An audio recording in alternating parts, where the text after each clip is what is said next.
ازيكم يا حبايبي؟ عاملين ايه؟ يا رب تكونوا بخير. هنعمل النهارده ان شاء الله كب كيك شوكولاته. الطريقه بتاعته ناجحه وجميله جدا، المقادير بتاعته سهله وموجوده ان شاء الله في كل بيت. مش هنستخدم فيه زبده ولا سمنه، وهيطلع من اجمل الكيكات اللي ممكن تعمليها. يلا بينا نسمي الله ونشوف عملناه ازاي. بسم الله الرحمن الرحيم. حطيت في بولة العجان 4 بيضات، هحط عليهم كوبايه وربع سكر، وهضربهم لحد ما السكر يدوب تماما ويبقى الخليط ده كريمي شوية، يعني ما يبقاش لسه فاتح. هوريكم برضو دلوقتي هو هيوصل لايه معانا. طبعا انا كنت شغالة في العجان قبلها كيك سبونج، فمش مشكلة خالص. هضربهم بقى كويس جدا. دلوقتي انا معايا في البولة دي كوبايتين دقيق، عليهم نص كوباية كاكاو، وكيس كيك شيف. لو عايزة الكيكة تبقى فانيليا يبقى هتشيلي النص كوباية كاكاو وتحطي مكانها نص كوباية دقيق، ويبقى المقدار كله كوبايتين ونص دقيق. تمام. هقلبهم بقى مع بعض كويس جدا. وطبعا الدقيق والكاكاو بكون نخلاهم برضو. معايا كمان كوباية لبن وكوباية الا تلت زيت. هحط معلقة كبيرة خل على كوباية اللبن، وده سر من الاسرار اللي بتخلي الكيكة هشة جدا وطرية وطعمها تحفة معاكي. كوباية اللبن دي خدتها سخنتها في الميكروويف، او تسخنيها في كسرولة على النار. والزيت حطيته على الخليط بتاع السكر والبيض بعد ما بقى كريمي، بعد ما السكر داب خالص. بعد ما حطيت الزيت قلبت مش كتير، وبعد كده خدت الخليط بتاعي. هضيف عليه الدقيق بالكاكاو والبيكنج باودر او الكيك شيف. لو هتحطي بيكنج باودر استخدمي نوع كويس من العلب الصفيح، زي فوستر كلاركس او جرينز مثلا. في نوع كمان اسمه كوكس حلو قوي. ساعتها هتحطي معلقتين صغيرين مليانين او معلقة يعني كبيرة، تكون مليانة كده من البيكنج باودر. تمام.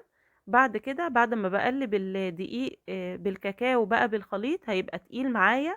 بخففه بقى باللبن زي ما انتم شايفين كده، وبيكون القوام بتاعه عامل زي الفادج كده. قوام الكيكة دي تحفة جدا. تقدري طبعا تحطيها في صينية مقاس 26، بتكون تحفة وجميلة. او تحطيها بقى في كبات وتعمليها كب كيك زي ما انا عملت كده.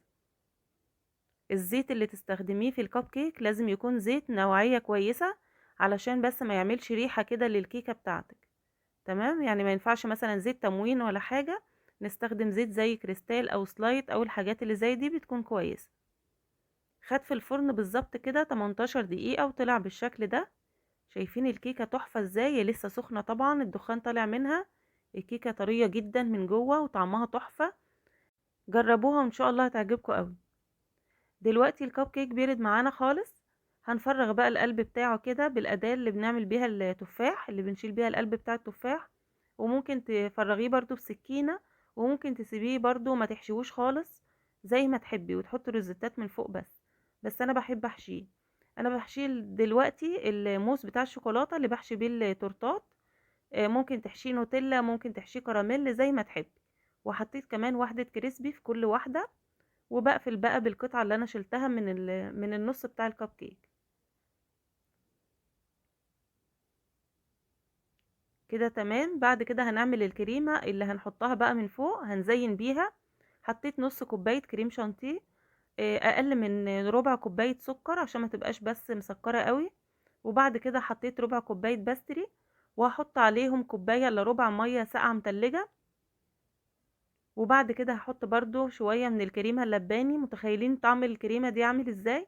اصلا الكريمة اللي هي الشانتيه ريتش، طعم الكريمة اللباني. وكمان حطيت كريمة لباني وحطيت باستري، وهحط كمان عليهم نوتيلا بيضة، فبتبقى الكريمة دي وهم يا جماعة. بتبقى في حتة تانية خالص بصراحة يعني. وبتكون برضو متماسكة وحلوة جدا. هضرب المكونات دي كلها مع بعض، وبعد كده هضيف بقى النوتيلا. النوتيلا بسيحها بس في الميكرويف شوية علشان ما تقفش كده لما بحطها في الكريمة، ما تقفش مني.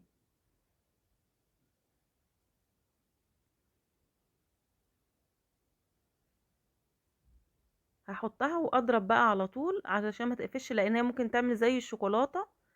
تحطيها تلاقيها جمدت كده، او حتت منها جمدت في الكريمة فتضايقك بعد كده وانت بتعملي الروزيتات، يعني هتضايقك وانت بتنزليها من القمع يعني.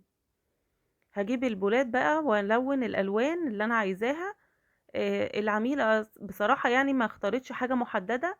هي كانت واخدة تورتاية وواخدة كمان دستة كب كيك، فقالت لي اعملي الدستة نصها كده ينفع صبياني ونصها بناتي. فانا اخترت الالوان البناتي اعمل لهم اللون البينك مع اللون الموف، والصبياني عملته ازرق واحمر. حطيت دلوقتي لون بينك جل، وحطيت كمان لون البودرة اللي هي الالوان الميتاليك، او الالوان اللي هي الفسفورية مش الميتاليك، دي الالوان الفسفورية بيكون لونها حلو قوي كده وبتدي ضي جميل جدا للكريمة. وحطيت في البولة التانية لون موف. طبعا انت تزودي اللون او تقلليه براحتك بقى، بس انا ما بحبش اغمق قوي الالوان بالذات بتاعه الكب كيك والتورت وكده، طالما العميل ما اختارش لون معين او لون غامق، فما بحبش اغمق الالوان قوي، بحب الالوان الفاتحه.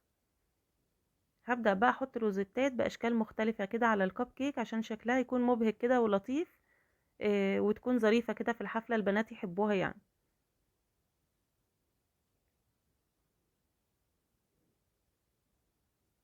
حطيت هنا كمان كده، ده القمع اللي هو الستار، او 1 ام، يعني هو اي قمع شكل الستار عموما او شكل النجمة هيديكي نفس الشكل ده. والقمع التاني ده اللي بنعمل بيه البيتي فور، ده مقاس صغير منه. انتي حسب ما بتعملي، يعني لو اتكيت عليه جامد هيعمل الروزيتا كبيرة، لو اتكيت عليه بالراحة هتعملي روزيتا صغيرة. طبعا في منه مقاسات، انا عندي منه كذا مقاس، بس انا النهاردة مستخدمة المقاس الصغير. بدأت اعمل اشكال بقى كده، حاولت ان انا اغير يعني شكل الروزيتا مرة، اعمل هنا مثلا وردات وهنا روزيتات، اشكال مختلفة يعني على الكب كيك، لكن كلها تقريبا نفس الفكرة يعني.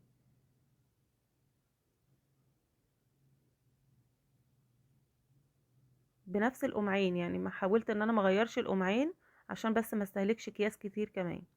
وحطيت دلوقتي سبرينكلز لونه برضو من نفس الوان الكب كيك كده، موف وبينك، ومعاهم بقى لون اللي هو السيلفر، شكلهم حلو جدا. ايه رأيكم في شكله؟ عايزة رأيكم كده في التعليقات. بعد كده هعمل الكريمة اللي لونها احمر والكريمة الزرقاء. بقية الكريمة اللي هي البينك حطيت عليها احمر، طبعا هي بتعزز اللون الاحمر وبتخليه يلقط بسرعة، وعلشان اكيد احنا مش هنرمي بقية الكريمة دي يعني. والكريمة الموف هحط عليها اللون الازرق، هتديني لون ازرق من اجمل الالوان او من اجمل الدرجات بتاعة الازرق.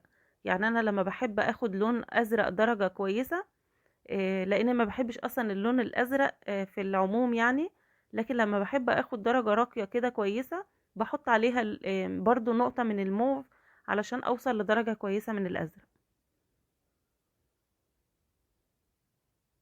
هحط روزيتات بقى، دي دول الستة الولادي اللي انا بعت على فكرة مع الكب كيك ده للعميلة. بعت معاهم باكت اللي هو سوبرمان وسبايدر مان وكده، علشان طبعا انا لو حطيت الصور دي العلبة مش هتقفل عليهم. مرضتش بقى احطهم في الكب كيك واصور بيهم وبعد كده اشيلهم هيتلونوا، الستيكس كده بتاعتهم هتتلون، فقلت ابعتهم نضاف زي ما هما، وصورت انا من غيرهم. هما برضو شكلهم ظريف كده من غيرهم، مفيش مشكلة خالص. بعت باكت بناتي في البرنسس، وبعت الباكت الولادي في السوبر هيرو. وده شكل الكب كيك النهائي، يا رب يكون عجبكم. لو عجبكم ما تنسوش تعملوا لايك وشير وسبسكرايب وتفعلوا الجرس عشان يوصلكوا كل جديد. اشوفكم على خير.